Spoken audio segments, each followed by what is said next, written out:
ಟಾರ್ಗೆಟ್ಗೆ ಮತ್ತೊಮ್ಮೆ ಸ್ವಾಗತ. ಶಂಕರ್ ಬಿದ್ರಿ ಅವರೇ, ನೀವು ರಾಜ್ಯದ ಪೊಲೀಸ್ ಮಹಾನಿರ್ದೇಶಕರಂತ ಉನ್ನತ ಹುದ್ದೆಗೆ ಬಂದು ಕೂತ್ಕೊಂಡ್ರಿ. ಈಗ ಹೈಕೋರ್ಟ್ ಕೊಟ್ಟಿರೋ ತೀರ್ಪಿನಿಂದ ನೀವು ಅದನ್ನು ಕಳ್ಕೊತಾ ಇದ್ರಿ. ಅಂದರೆ ಇದಕ್ಕೆ ಕಾರಣ ವೀರಪ್ಪನ್ ಕಾರ್ಯಾಚರಣೆಯ ಸಂದರ್ಭ ಕೂಡ ಒಂದು ಕಾರಣ. ಇದನ್ನು ಕಳ್ಕೊಳ್ಳೋದಕ್ಕೆ ಪ್ರಮುಖವಾಗಿ ನೀವು ಈಗ ಹೈಕೋರ್ಟ್ ತೀರ್ಪು, ನೀವು ಸುಪ್ರೀಂ ಕೋರ್ಟ್ ಹೋಗಿದ್ರೆ ಅದೆಲ್ಲ ಒಂದು ಭಾಗ. ಆದರೆ ಇಡೀ ಕಾರ್ಯಾಚರಣೆಯಲ್ಲಿ 3.5 ವರ್ಷ ಇದ್ದ ಶಂಕರ್ ಬಿದ್ರಿ ಪ್ರಾಮಾಣಿಕರಾಗಿ ಹೇಳಿ, ಆ ಕಾರ್ಯಾಚರಣೆ ನೀವು ಸರಿಯಾಗಿ ಮಾಡಿದ್ದೀರಾ?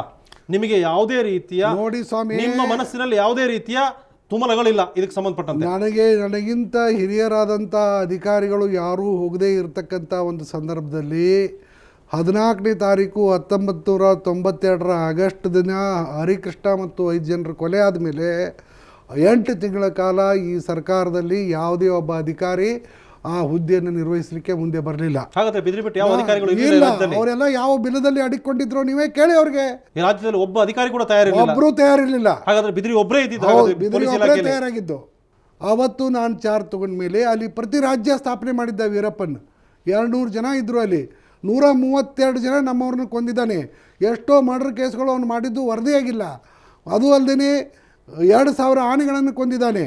100 ಕೋಟಿ ರೂಪಾಯಿಗಳಿದ್ದಂಥ ಸ್ಯಾಂಡ್ವುಡ್ ದೋಚಿದ್ದಾನೆ. ಸಾವಿರಾರು ಈ ಡಾಕ್ಟರ್ ರಾಜ್ಕುಮಾರ್ ಅವರನ್ನೇ ಒತ್ತೆಯಾಳಾಗಿಟ್ಕೊಂಡು ಈ ಸರ್ಕಾರದಿಂದ ಎಲ್ಲ ಕೇಸ್ಗಳನ್ನು ವಿಡ್ರಾ ಮಾಡಿಸಿದ್ರು. ಶಕೀಲ್ ಅಹ್ಮದ್ ಅವ್ರ ತಂದೆ ಅಬ್ದುಲ್ ಕರೀಂ ಅವರು ಸುಪ್ರೀಂ ಕೋರ್ಟ್ಗೆ ಹೋಗೋದ್ರಿಂದ ಆ ಕೇಸ್ಗಳು ಮುಂದುವರೆದು. ಅದು ಅಲ್ಲದೆ ಇನ್ನೂ ಸದಾಶಿವ ಆಯೋಗದವರು ವಿಚಾರಣೆ ಶುರು ಮಾಡೋಕ್ಕಿಂತ ಮುಂಚೆನೇ ಜಂಗಲ್ದಿಂದ ಅವನು ಮಾಡಿರ್ತಕ್ಕಂಥ ಆದೇಶದ ಪ್ರಕಾರ 5 ಕೋಟಿ ರೂಪಾಯಿ ಪರಿಹಾರಧನವನ್ನು ಕರ್ನಾಟಕ ಮತ್ತು ತಮಿಳುನಾಡು ಸರ್ಕಾರಗಳು ಸರ್ಕಾರದ ಆದೇಶ ಹೊರಡಿಸಿಟ್ಟು ವೀರಪ್ಪನ ಕೇಳಿದ್ದೇನು ಫಸ್ಟು ಡಾಕ್ಟರ್ ರಾಜ್ಕುಮಾರ್ ಅವ್ರ ಬಿಡುಗಡೆಗೆ ನಾನು ತಲೆ ಕೊಡಿ ಅಂತಕ್ಕಂಥದ್ದನ್ನು ಕೇಳಿದ. ಇಷ್ಟೆಲ್ಲ ನಾನು ಒಬ್ಬನೇ ಅಲ್ಲ, ನನ್ನ ಜೊತೆ ಕೆಲಸ ಮಾಡಿರ್ತಕ್ಕಂಥ ಕಾನ್ಸ್ಟೇಬಲ್ ಹಿಡ್ಕೊಂಡು ಎಲ್ಲ ಅಧಿಕಾರಿಗಳು ಜೀವ ಒತ್ತೆ ಇಟ್ಟು ಈ ರಾಜ್ಯಕ್ಕಾಗಿ ಹೋರಾಡಿ ಈ ದೇಶದ ಕಾನೂನನ್ನು ಎತ್ತಿ ಹಿಡಿಲಿಕ್ಕೆ ನಾವು ಪ್ರಯತ್ನ ಮಾಡಿದ್ದಕ್ಕೆ, ಈ ದೇಶದ ಕಾನೂನನ್ನು ಎತ್ತಿ ಹಿಡಿದಿದ್ದಕ್ಕೆ, ಅಲ್ಲಿ ಕಾನೂನಿನ ರಾಜ್ಯವನ್ನು ಮತ್ತೆ ಸ್ಥಾಪನೆ ಮಾಡಿದ್ದಕ್ಕೆ ಇವತ್ತು ನನಗೆ ಈ ಥರದ ಪ್ರತಿಫಲ ಸಿಕ್ಕಿದೆ. ಆದರೆ ಇದರ ಬಗ್ಗೆ ನಾನು ಮುಂದುವರೆದು ಹೋರಾಟ ಮಾಡ್ತೀನಿ, ನಮಗೆ ನ್ಯಾಯ ಸಿಗ್ತದೆ ಅಂತಕ್ಕಂಥ ಒಂದು ವಿಶ್ವಾಸ ನನಗಿದೆ. ನಿಮ್ಮ ಇಡೀ ಕಾರ್ಯಾಚರಣೆ ಬಗ್ಗೆ ನಿಮಗೆ ತೃಪ್ತಿ ಇದೆ? ಸಂಪೂರ್ಣವಾದಂಥ ಒಂದು ತೃಪ್ತಿ ಇದೆ. ಯಾವುದೇ ನಿಮ್ಮ ಮನಸ್ಸಿನಲ್ಲಿ ತುಮಲಗಳಿಲ್ಲ? ನಮ್ಮಿಂದ ತಪ್ಪುಗಳಾಗಿರ್ಬೋದು ಹೊರತು ಯಾವುದೇ ಮಿಸ್ಚೀಪ್ ಆಗಿಲ್ಲ. ತಪ್ಪು ಮನುಷ್ಯ ಸಹಜವಾದಂಥ ಕೆಲವು ತಪ್ಪುಗಳು. ಇಡೀ 3.5 ವರ್ಷಗಳ ಕಾಲ ನಡೆದ ಕಾರ್ಯಾಚರಣೆ ಸಂದರ್ಭದಲ್ಲಿ ರಾಜ್ಯದಲ್ಲಿ ಸರ್ಕಾರಗಳಿತ್ತು, ಮುಖ್ಯಮಂತ್ರಿ ಇದ್ರು, ಮಂತ್ರಿಗಳಿದ್ರು, ಅನೇಕ ಶಾಸಕರುಗಳಿದ್ರು, ಅವರೆಲ್ಲ ಈಗಲೂ ಇದ್ದಾರೆ. ಇಡೀ ರಾಜ್ಯ ನೋಡಿದೆ. ಆಗ ಅನೇಕ ಚರ್ಚೆಗಳಾಯ್ತು, ಹಣ ಕೈ ಬದಲಾಯಿತು, ಕೋಟ್ಯಾಂತರ ರೂಪಾಯಿ. ಅದರ ಜೊತೆಗೆ ಎಲ್ಲಿ ಹಣ ನಮ್ಮ ಕೈಲೆಲ್ಲ ಸರ್ಕಾರದಿಂದ ವೀರಪ್ಪನಿಗೆ, ನಿಮ್ಮಿಂದ ಅಂತಲ್ಲ, ಸರ್ಕಾರದಿಂದ ಹೌದೌದು, ಆ ಸಂದರ್ಭದಲ್ಲಿ ಅನೇಕ ಚರ್ಚೆಗಳಾಯ್ತು. ನಿಮ್ಮ ಕಾರ್ಯಾಚರಣೆಯ ಸಂದರ್ಭದಲ್ಲಿ ಇದ್ದವರು ಈಗ ತಾವು ಹುದ್ದೆಯನ್ನು ಕಳ್ಕೊಳ್ಳೋದಕ್ಕೆ, ಆನಂತರ ಈ ರೀತಿಯ ಆರೋಪಗಳನ್ನೆಲ್ಲ ಎದುರಿಸೋದು ಈ ಸಂದರ್ಭದಲ್ಲಿ ಯಾಕೆ ಬಿದ್ರಿಯ ಪರವಾಗಿ ಒಬ್ಬನೇ ಒಬ್ಬ ಸಾರ್ವಜನಿಕ ಜೀವನದಲ್ಲಿರೋ ಶಾಸಕರು, ಮಂತ್ರಿಗಳು ಯಾಕೆ ನಿಮ್ಮ ಬಗ್ಗೆ ಮಾತಾಡ್ತಾ ಇಲ್ಲ? ಇದು ನೋಡಿ, ಇದು ನ್ಯಾಯಾಲಯದ ಆದೇಶ ಇರೋದರಿಂದ ಅವರು ಮಾತಾಡ್ತಾ ಇಲ್ಲ ಅಂತ ಅನ್ಸುತ್ತೆ. ಆ ರೀತಿ ನ್ಯಾಯಾಲಯದ ಆದೇಶಕ್ಕೂ ಇದಕ್ಕೂ ಸಂಬಂಧ ಇಲ್ಲ. ಅನೇಕ ಮಾಜಿ ಮಂತ್ರಿಗಳು, ಶಾಸಕರುಗಳು ಈ ರಾಜ್ಯದಲ್ಲಿ ಇರೋರು ಶಂಕರ್ ಬಿದ್ರಿ ಮೇಲೆ ಈ ಆರೋಪ ಬಂದಾಗ ಆ ಕಾರ್ಯಾಚರಣೆಯ ಸಂದರ್ಭದಲ್ಲಿ ನಾವೆಲ್ಲ ಇದ್ವಿ. ಅನೇಕ ಹಿರಿಯ ಅಧಿಕಾರಿಗಳು, IAS IPS ಅಧಿಕಾರಿಗಳಿದ್ರು. ಯಾಕೆ ಬಿದ್ರಿ ಬಗ್ಗೆ ಯಾರು ಮಾತಾಡ್ತಾ ಇಲ್ಲ? ಅವ್ರು ಯಾಕೆ ಮಾತಾಡ್ತಾ ಇಲ್ಲ ಅಂತ ನನಗೆ ಗೊತ್ತಿಲ್ಲ. ಬಟ್ ನನಗನ್ಸಿದ ಮಟ್ಟಿಗೆ ನ್ಯಾಯಾಲಯದಲ್ಲಿ ವಿಷಯ ಇರೋದರಿಂದ ಯಾರೂ ಮಾತಾಡಲಿಕ್ಕಿಲ್ಲ. ಸಾಮಾನ್ಯವಾಗಿ ಕೇಂದ್ರ ಗೃಹ ಮಂತ್ರಿಗಳೇ ಮಾತಾಡಿದ್ದಾರೆ. ಅದರ ಬಗ್ಗೆ ನಾವು ಇದನ್ನು ಮಾಡೋದು ಪ್ರಶ್ನೆ ಇಲ್ಲ. ಆದರೆ ಈ ನಮ್ಮ ರಾಜ್ಯದ ರಾಜಕಾರಣಿಗಳು ಯಾಕೆ ಮಾತಾಡ್ತಾ ಇಲ್ಲ ನನಗೆ ಗೊತ್ತಿಲ್ಲ.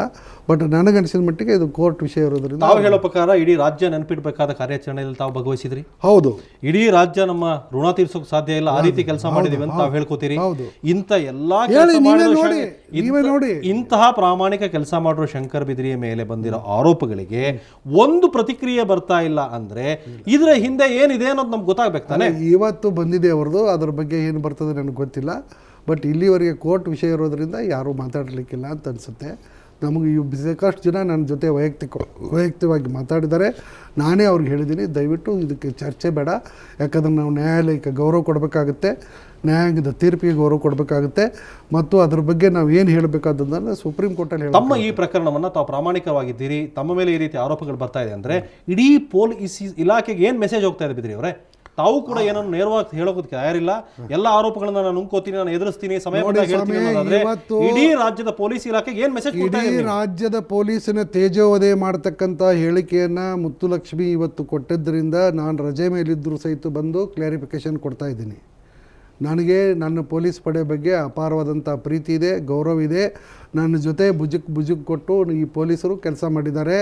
ನನ್ನ ಜೊತೆ ಭುಜಕ್ಕೆ ಕೊಟ್ಟು ಕಾಡಲ್ಲಿ ನನ್ನ ಜೊತೆ ಸಂಚರಿಸಿದ್ದಾರೆ. ನನ್ನ ಜೊತೆ ನಡೆದಂಥ ಯುದ್ಧದಲ್ಲಿ ನನ್ನ ಮಗ್ಗಲಿಗಿದ್ದವ್ರು ಸತ್ತಿದ್ದಾರೆ, ಎದುರುಗಡೆ ಇದ್ದಿದ್ದವ್ರು ಸತ್ತಿದ್ದಾರೆ, ಹಿಂದುಗಡೆ ಇದ್ದವ್ರು ಸತ್ತಿದ್ದಾರೆ. ಅವ್ರಿಗೆಲ್ಲರಿಗೂ ಗೌರವ ಕೊಡೋ ಸಲುವಾಗಿ ನಾನು ಇವತ್ತು ರಜೆ ಮೇಲಿದ್ದರೂ, ಯಾವುದೇ ಹುದ್ದೆಯಲ್ಲಿ ಇಲ್ಲದೇ ಇದ್ದರೂ ಸಹಿತ ಇವತ್ತು ಬಂದು ನಾನು ಸ್ಟೇಟ್ಮೆಂಟ್ ಕೊಡ್ತಾಯಿದ್ದೀನಿ. ರಾಜ್ಯ ಸರ್ಕಾರದ ಕ್ರಮದ ಬಗ್ಗೆ ನಿಮ್ಮ ಅಭಿಪ್ರಾಯ? ರಾಜ್ಯ ಸರ್ಕಾರದ ಕ್ರಮದ ಬಗ್ಗೆ ಟೀಕಿಸೋದು ಅಥವಾ ಟಿಪ್ಪಣಿ ಮಾಡೋದು ಉಚಿತ ಅಲ್ಲ. ರಾಜ್ಯ ಸರ್ಕಾರದ ಇದ್ರ ಬಗ್ಗೆ ನಾನು ಅಧಿಕಾರಿಯಾಗಿ ಏನೂ ಮಾತನಾಡೋದು ತಪ್ಪು. ಇದ್ರ ಬಗ್ಗೆ ಎಲ್ಲ ನೀವು ಸ್ಪಷ್ಟವಾಗಿ ಜನರ ಮುಂದೆ ಇಡ್ತೀರಿ? ವೀರಪ್ಪನ ಕಾರ್ಯಾಚರಣೆ ಆಗಲಿ, ರಾಜ್ಯ ಸರ್ಕಾರದ್ದು ಎಲ್ಲ ಇಡ್ತೀನಿ, ಎಲ್ಲ ಬಹಿರಂಗವಾಗಿ ಇಡ್ತೀರಿ. ಹಾಗಾದ್ರೆ ಅನೇಕ ವಿಚಾರಗಳು ಶಂಕರ್ ಬಿದ್ರಿಯವರ ಮನಸ್ಸಲ್ಲಿ ಇನ್ನೂ ಇದೆ. ಈಗ ಇನ್ನೂ 98% ಈ ಆಪರೇಷನ್ ಬಗ್ಗೆ ಆಗಲಿ ಇದ್ರ ಬಗ್ಗೆ ಆಗಲಿ ಜನಕ್ಕೆ ಗೊತ್ತಿಲ್ಲ. ನಾನು ನಿವೃತ್ತ ಆದಮೇಲೆ ಹೇಳ್ತೀನಿ 98%. ಇಲ್ಲಿವರೆಗೆ ಗೊತ್ತಿರ್ತಕ್ಕಂಥದ್ದು ಬರೀ 2%. ಸತ್ಯ ಪೂರ್ತಿ ಗೊತ್ತಿರೋದು ನನಗೆ, ನಾನೇ ಹೇಳ್ತೀನಿ. ಯಾವ ವಿಚಾರಗಳು ಕ್ಲೂ ಕೊಡ್ಬೋದಾ? ಎಲ್ಲ ವಿಚಾರಗಳನ್ನು ಹೇಳ್ತೀನಿ. ಈ ಆಪರೇಷನ್ ಬಗ್ಗೆ ಇರ್ಬೋದು, ಯಾವ ರೀತಿ ನಡೀತು, ಈಗ ಯಾವ ರೀತಿ ಕೇಸ್ಗಳು ಹೋದು, ಯಾವ ರೀತಿ ಸರ್ಕಾರಗಳು ನಡ್ಕೊಂಡು, ಎಲ್ಲ ವಿಷಯ ನನಗೆ ಗೊತ್ತಿದೆ.